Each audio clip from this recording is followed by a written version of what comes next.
តែគ្រូអាគមចំខ្មោចស្រីធ្វើជាបរិវារចំពោះរឿងរ៉ាវដែលគាត់បានចែករំលែកមកហ្នឹងគាត់មានឈ្មោះថាបងថាប្រាប់ថារឿងរ៉ាវមួយនេះវាកើតឡើងកាលឆ្នាំ2006នៅពេលដែលគាត់មាន17ឆ្នាំក្នុងភូមិរបស់គាត់គឺល្បីរឿងខ្លាំងមែនទែនតាក់ទងជាមួយនឹងរឿងគ្រូអាគមក្នុងភូមិគាត់គឺមានតាម្នាក់ដែលមានឈ្មោះថាតាសិតគាត់មានអាយុ70ឆ្នាំគាត់ជាមនុស្សចាស់ពោះម៉ាយដែលរស់នៅផ្ទះតែម្នាក់ឯងទេប៉ុន្តែគាត់ប្រកបរបរគឺជាគ្រូអាគមជាគ្រូដាក់ស្នេហ៍អញ្ចឹងទៅគេឈ្មោះរបស់គាត់មិនត្រឹមតែល្បីនៅក្នុងភូមិស្រុកហ្នឹងទេទាំងអស់គ្នាគឺល្បីឆ្លងទៅដល់ខេត្តទៅដល់ក្រុងផ្សេងៗថែមទៀតអញ្ចឹងគ្រប់ពេលគឺមានគេទៅរកឲ្យគាត់ជួយរហូតហើយជួយនឹងគឺជួយលក់ដីដាច់ជួយរកស៊ីមានបានជួយឲ្យប្រកបការងារបានសម្រេចអីចឹងទៅចំណែកស្រីនៅពេលដែលទៅរកតាសិតហ្នឹងណាអត់មានអីក្រៅពីទៅរកឲ្យជួយឲ្យប្តីងប់ស្រឡាញ់បើមិនអញ្ចឹងទេក៏ជួយឲ្យតាមប្តីរបស់គេបានសម្រេចអីក៏មានដែរអញ្ចឹងគេឈ្មោះតាសិតគឺល្បីខ្លាំងទៅពីមួយថ្ងៃទៅមួយថ្ងៃធ្វើឲ្យផ្ទះរបស់គាត់អត់ចេះស្ងាត់ទេទាំងអស់គ្នាទាំងដែលផ្ទះរបស់គាត់ហ្នឹងណាគឺស្ថិតនៅចុងភូមិហើយនៅដាច់តែឯងប៉ុន្តែឡានម៉ូតូគឺជិះទៅរកគាត់ជារៀងរាល់ថ្ងៃនឹងឯងទាំងអស់គ្នាអ្នកស្រុកអ្នកភូមិគេដឹងថាចេះតាសិតគាត់រស់នៅផ្ទះតែម្នាក់ឯងទេអត់មានសាច់ញាតិអត់មានបងប្អូនអីទាំងអស់ប៉ុន្តែយប់ឡើងចាប់ផ្ដើមពីម៉ោង6ល្ងាចទៅឲ្យតែមេល្ងិតណាគឺគេតែងតែឮសំឡេងអ៊ូអរខ្លាំងមែនទែនចេញពីក្នុងផ្ទះរបស់គាត់ជាធម្មតាផ្ទះរបស់តាសិតហ្នឹងគាត់បិទលេងទទួលភ្ញៀវចាប់ពីម៉ោង5ល្ងាចចុះគឺលេងបិទលេងទទួលភ្ញៀវហើយគាត់និយាយថាបិទឲ្យសម្រាប់នៅតែឯងទេប៉ុន្តែគេតែងតែបានឮសំឡេងគេនិយាយគ្នាអញ្ចឹងណាហើយពាក្យចាំរាមគឺគេឮតគ្នាហ្នឹងគឺគេថាតាសិតគឺគាត់ចិញ្ចឹមពួកវិញ្ញាណខ្មោចព្រាយបិសាចខ្មោចតៃហោងអីអញ្ចឹងទៅគាត់ចូលចិត្តចិញ្ចឹមខ្មោចស្រីខ្លាំងមែនទែនអ្នកគ្នាអញ្ចឹងហើយទៅពេលដែលគេដើរកាត់ផ្ទះហ្នឹងអីម្ដងគឺគេតែងតែឮសំឡេងមនុស្សស្រីនិយាយគ្នាពេញនៅក្នុងផ្ទះហ្នឹងឯងហើយរឿងរ៉ាវដែលគាត់បានជួបប្រទះខ្លួនឯងផ្ទាល់មកទាំងអស់គ្នាតាមឲ្យតែមកថាប្រាប់គាត់ថានៅម៉ោងប្រហែលជាខ្ទង់6ល្ងាចម្ដាយរបស់គាត់បានប្រើគាត់ឲ្យដើរទៅក្រោយតាហ្នឹងតាសិតហ្នឹងដើម្បីទៅកាត់ដើមចេកហើយនឹងកាត់ផ្លែចេកយកមកវិចនំព្រោះតែអាដីខាងក្រោយហ្នឹងគឺជាដីរបស់មីងបកើតរបស់គាត់ហ្នឹងឯងហើយមីងរបស់គាត់ហ្នឹងគឺឲ្យគាត់កាត់ដើមចេកឬកាត់ផ្លែចេកអ៊ីសេរីទេអញ្ចឹងគាត់ហ្នឹងទោះបីជាអត់ចង់ក្រោយក៏គាត់ត្រូវទៅដែរហើយកាលគាត់មាន17ឆ្នាំគាត់អត់ចេះជឿលើរឿងអញ្ចឹងឯងទាំងអស់គ្នានៅពេលដែលគាត់ឃើញគេទៅរកតាសិតហ្នឹងឲ្យធ្វើអំពើឬក៏ដាក់ស្នេហ៍អីគឺគាត់ឆោតសើចហ្មងគាត់គិតថាល្ងងមនុស្សអីអញ្ចឹងគឺគាត់ជឿលើរឿងអញ្ចឹងទាំងអស់គ្នាគាត់នឹងក៏ទៅនឹងឯងហើយពេលដែលគាត់ទៅហ្នឹងគឺគាត់កាន់ពិលមួយពិលរបស់គាត់ទាំងអស់គ្នាពលឺរបស់វាគាត់ថាភ្លើងរបស់វាគឺភ្លើងពណ៌ពងមាន់នេះអាភ្លើងរបៀបជំនាន់មុនណាហើយអាពិលហ្នឹងគឺគេដាក់នៅលើក្បាលនឹងឯងទាំងអស់គ្នាអញ្ចឹងគាត់ក៏ដើរទៅខាងក្រោយទៅគាត់ថានៅពេលដែលគាត់ដើរទៅតាមផ្លូវគឺគាត់ខ្លាចទេគាត់ដើរទៅតែឯងចឹងទៅតាមផ្លូវគឺវាស្ងាត់ខ្លាំងមែនតើហើយនៅពេលដើរទៅដល់ខាងក្រោយផ្ទះរបស់តាសិតហ្នឹងគាត់ក៏ចាប់ផ្ដើមកាត់ស្លឹកចេកកាត់ផ្លែចេកកាត់អីចឹងណាកាត់បដាអីបដាគាត់ចេះតែស្រឡឹងមើលឆ្វេងស្ដាំស្រឡឹងអីចឹងទៅដោយសារគាត់ខ្លាចពស់អីចឹងណាកំពុងកាត់ក៏សាប់តែលឺសំឡេងសើចចេញពីក្នុងផ្ទះរបស់តាសិតហ្នឹងហ្មងព្រោះកន្លែងដែលគាត់ឈរនៅឆ្ងាយពីផ្ទះតាសិតប្រហែលជាខ្ទង់10ម៉ែត្រអីទេលឺសំឡេងសើចមកទាំងអស់គ្នាហើយបញ្ជាក់មួយទៀតណាផ្ទះរបស់តាសិតហ្នឹងគឺផ្ទះតាមមួយជាន់នេះទាំងអស់គ្នាគឺផ្ទះមួយជាន់ជាប់នឹងដីនឹងឯងអាសនៈហើយនឹងកន្លែងដេករបស់គាត់គឺនៅមួយជាន់នៅជាប់ដីនឹងហ្មងអញ្ចឹងគាត់នៅពេលឮសំឡេងសើចអញ្ចឹងគាត់ក៏ងាកមើលចេះគាត់ក៏ដោះស្ដីដែលគេនិយាយតគ្នាថាតាសិតចំខ្មោចចំព្រាយចំអីចឹងទៅគាត់ក៏អង្គុយនិយាយថាឈោតស្ដាប់បដាដៃនិយាយថាចង់កាត់ផ្លាត់ចេកអីចឹងទៅស្ដាប់ឮសំឡេងសើចឮសំឡេងនិយាយអស់ពីឮសំឡេងអស់ហ្នឹងគឺឮសំឡេងធ្ងោរបស់មនុស្សចាស់ឮចេញពីក្នុងហ្នឹងហ្មងចឹងពេលឮសំឡេងអញ្ចឹងគាត់នឹងក៏ចង់ដឹងចង់ឮទាំងអស់គ្នាពេលហ្នឹងគាត់ថាគាត់ស្ថិតនៅក្នុងវ័យមួយឲ្យតែឮរឿងអញ្ចឹងគឺគាត់ចង់ទៅមើលចង់អីហីចង់ឲ្យឃើញច្បាស់ភ្នែកអញ្ចឹងណាគាត់ក៏ដើរលបទៅខាងក្រោយតាមអាសិតហ្នឹងដើរទៅដល់ក៏ផ្លាស់លបងចូលទៅលបស្ងាត់មែនតើដើរទៅដល់ព្រាមទាំងអស់គ្នាគាត់លួចមើលតាមប្រឡាស់ប្អួយអីដែលគាត់បានឃើញមនុស្សស្រីស្អាតខ្លាំងមែនតើគាត់ថាស្រីស្អាតសបល់ស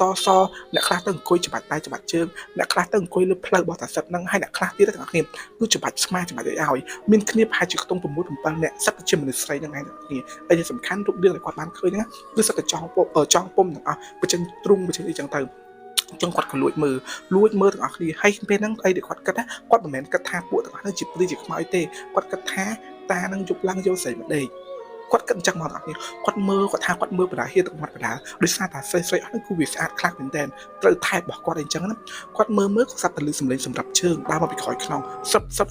តែនៅពេលគាត់ងាកទៅមើលគឺអត់ឃើញទេទាំងអស់គ្នាបញ្ជាក់ពេលដែលគាត់លួចមើលគាត់បិទពិលលើក្បាលគាត់ហើយបើមិនចាត់បិទពិលលើក្បាលហ្នឹងទេច្បាស់ជាចាំងចូលតែតាសិតហ្នឹងដឹងនឹងឯងចឹងអំឡុងពេលគាត់ងាកមកមើលកន្លែងនេះគេដើរមកពីក្រោយខ្នងគាត់នេះគាត់អត់ឃើញមនុស្សទេទាំងអស់គ្នាពេលគាត់ងាកត្រឡប់ទៅមើលប្រឡាស់ទ្វារហ្នឹងវិញកន្លែងហ្នឹងគឺបិទភ្លើងងាត់ស្លុបអត់មានមនុស្សទៀតទេស្ងាត់ជ្រាបសំឡេងសាច់អីក៏អត់មានដែរប៉ុន្តែប្រែជាលឺសំឡេងបើកទ្វារចេញពីក្នុងបន្ទប់បើកទ្វារចេញពីខាងមុខហ្នឹងណាអញ្ចឹងសិតគាត់បងថាគាត់ឃើញប៉ុណ្ណឹងគាត់ផ្លាស់លបងរត់ចេញទៅវិញអញ្ចឹងទៅក៏និយាយថាបើកអីធ្វើជាកាប់ឲ្យបន្តទៀតទៅអញ្ចឹងក៏តាសិតនឹងដើរមកចិត្តឡើងលបងខាងក្រោយហ្នឹងសួរគាត់ថាអាចារ្យហើយមានមើលអត់មិញហ្នឹង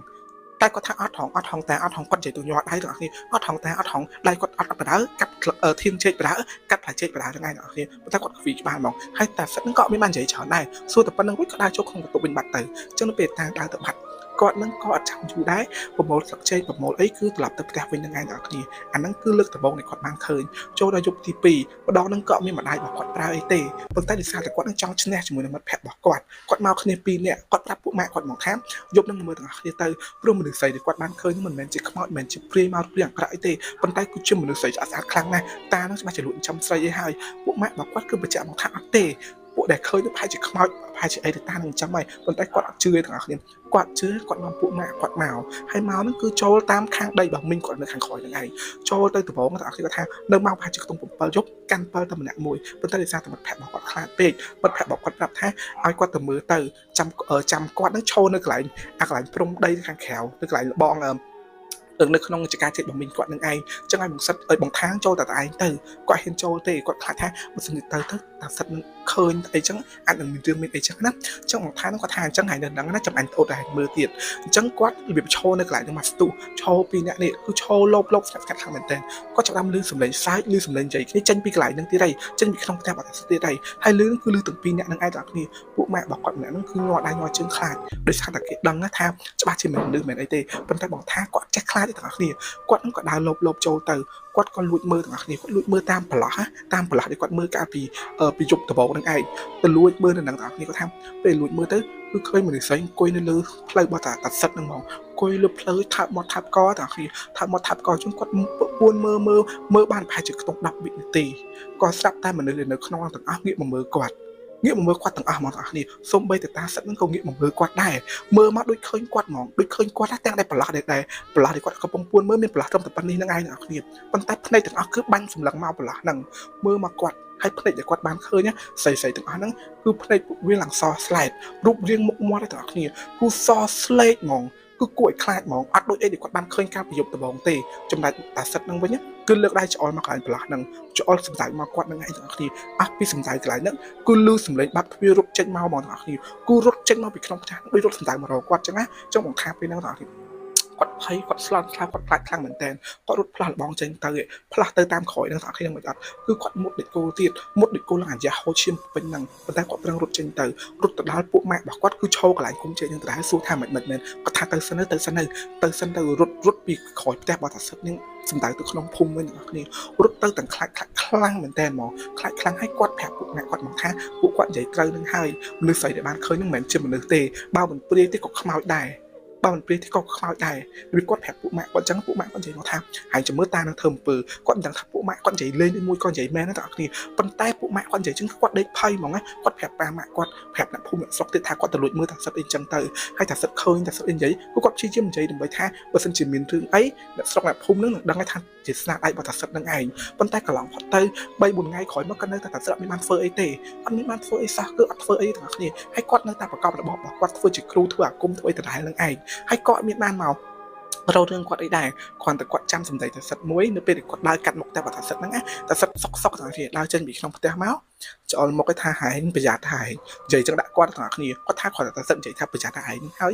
យគាត់ព្រឺសម្បកចាប៉ុន្តែតាសិតអត់មានធ្វើអីទាំងគ្នាគាត់មានធ្វើអីសោះគាត់ភ័យអស់ពីមួយអាទិត្យចូល2អាទិត្យ3អាទិត្យរហូតដល់ខ្ទង់កន្លះឆ្នាំនេះគាត់នៅតែខ្លាចថាគង់តែមានថ្ងៃណាមួយតាសិតធ្វើដាក់គាត់ទេប៉ុន្តែអត់ទេទាំងគ្នាគឺអត់ទេអត់មានធ្វើអីសោះប៉ុន្តែនៅក្នុងឆ្នាំ2010តាសិតនឹងក៏បានចែកឋានទៅបាត់នឹងដែរទាំងអស់គ្នាហើយគាត់ចែកឋានទៅហ្នឹងគឺគេកាប់សពរបស់គាត់គឺនៅដីរបស់គាត់នឹងឯងដោយសារតែគាត់មានកូនចៅមានអីទេហើយអារឿងរ៉ាវដែលតាក់ទងមួយផ្ទះរបស់គាត់ហ្នឹងគឺល្បីនៅក្នុងស្រុកភូមិគឺគេនិយាយតគ្នាមកដល់សប្តាហ៍ថ្ងៃហ្នឹងក៏គេនៅតែនិយាយនឹងឯងទាំងអស់គ្នាអ្នកខ្លះទៀតគឺថានៅពេលដើរកាត់ផ្ទះតាសិតនឹងនៅពេលយប់ឡើងគឺបានឃើញមនុស្សស្រីស្អាតដើរចុះដើរឡើងនិយាយគ្នារួមអីចឹងគឺមានស្អាតខ្លាំងមែនតើដែលគេបានឃើញប៉ុន្តែគេឃើញនឹងក្នុងរូបភាពស្អាតទេអត់មានឃើញក្នុងរូបភាពអាក្រក់អីដូចដែលគាត់បានឃើញនៅក្នុងយប់ទី2ទេ